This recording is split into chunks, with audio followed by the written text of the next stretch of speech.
Should infidelity be forgiven? This is a very common and divisive question that I've been asked by many individuals all over the world. And I wanted to do this video to share some thoughts from the field, being a relationship coach who has worked with individuals after an act of infidelity occurred. First and foremost, if you are watching this video, I empathize. I truly empathize with what you are going through. I know how devastating it can be, whether you were cheated on or whether you are the person that brought this pain onto someone that you love.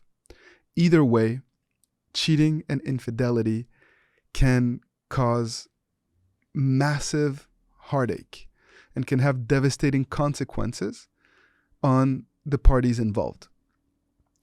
But if you're watching this video, I also salute you because you are seeking to make things right. You are hoping that infidelity can and should be forgiven under certain circumstances. And I know that you're dealing with a wide range of emotion. I know that there is pain. I know that there is shame. I know that there is guilt. But I know that there's also love there.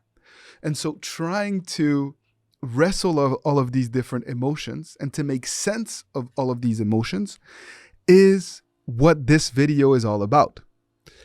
Ultimately, what you will need to do is balance out all of those emotions to make sure that you're not getting clouded in your judgment, because obviously you don't want to be hurt again.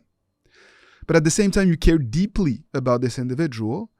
And so if there is a way for the relationship to continue to flourish, you want to know how to go about it. The reality, as you know, is that it takes just 1 second, one moment of weakness to break trust that has been built and goodwill that has been built, sometimes over many years. And it is a very serious act. I don't want to downplay the seriousness of an act of infidelity. And it's precisely because it is so serious that I do what I do, that I focused on helping good people make sense of it and bounce back. Because I also know from experience that good things can emerge, that it is possible to rebuild, that it is possible to earn someone's trust again and to build an even better relationship. So, should you forgive if you've been cheated on? And the simple answer is yes, you should strive to forgive.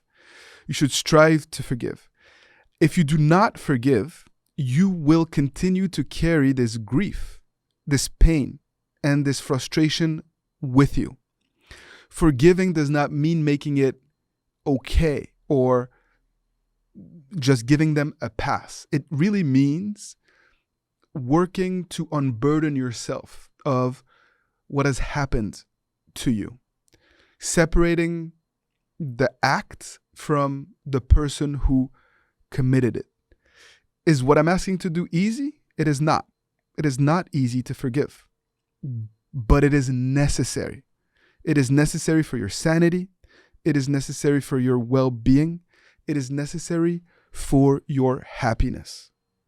So it is always a good idea to seek, to strive, to forgive.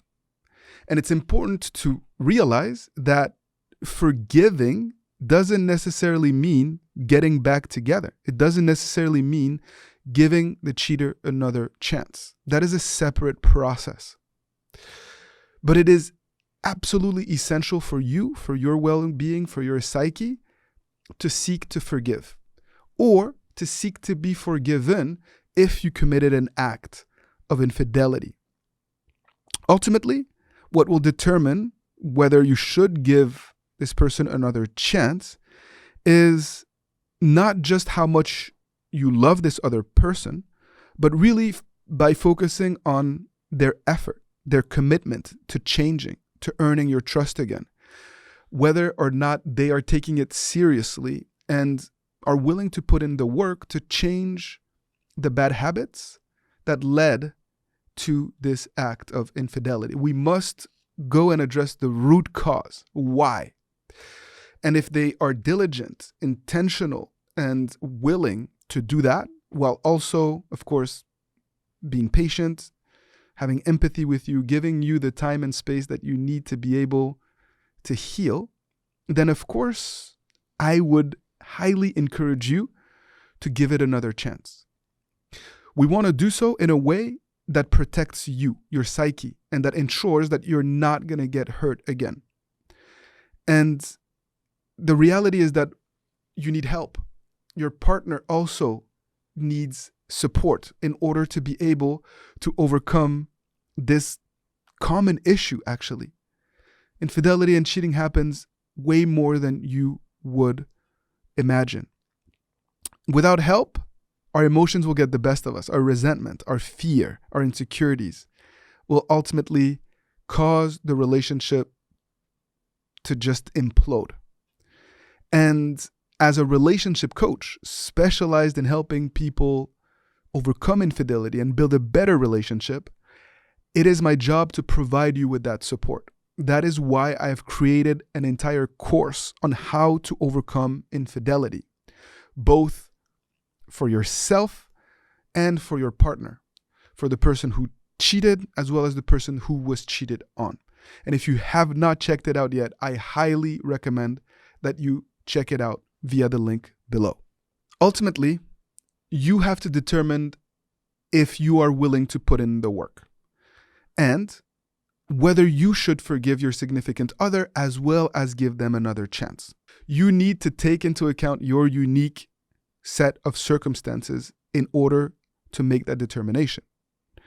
In some cases, there are different forces pulling you together that make it more likely that you will have a desire to fight for this relationship or for this marriage. Were you married? Did you have children together? How long have you been building this life together? All of those are factors that can help you to take the right decision for you. Factors that I will encourage you to consider. What I don't want you to focus on is what other people are saying, or your ego, or cultural or social pressures that are forcing you to go in a direction that you don't feel is appropriate for you.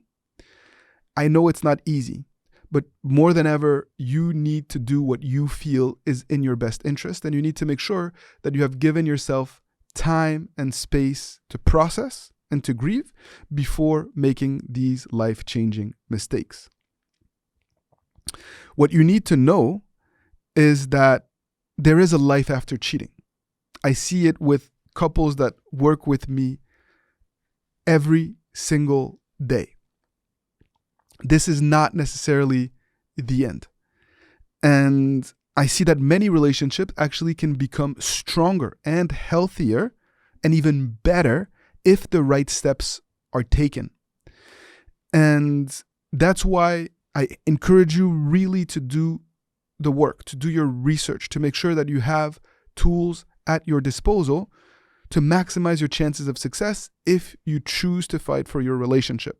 And as a gift to you, I have created a very special video called 11 Strategies to Repair Your Relationship After Someone Cheats, which is basically proven actions that couples have taken over the years that have helped them rebuild and recover after cheating has occurred. If you want to discover these 11 strategies, it's free. It's my gift to you. You can find it via the link below. No matter what you decide to do moving forward, I encourage you to value yourself. I encourage you to not lower your values out of fear of losing your significant other. I encourage you to remind yourself that you are worthy, to remind yourself of your strengths, of your quality traits and attributes. And also, I remind you that it is important for you to strive to forgive. We all make mistakes as human beings.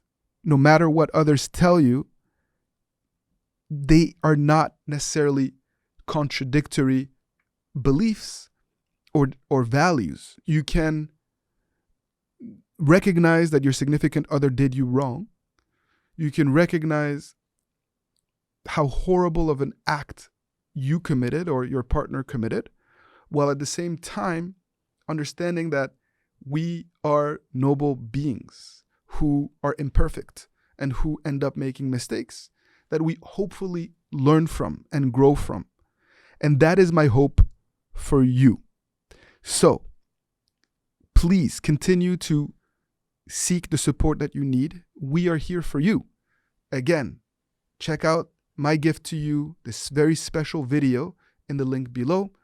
Look at this amazing course that I've created to help support you as well through this process, and continue to believe in yourself and in the power of love. I hope that you will stay happily committed with this person that you love, if it is what your heart desires. And I encourage you to continue to fight the good fight. See you soon.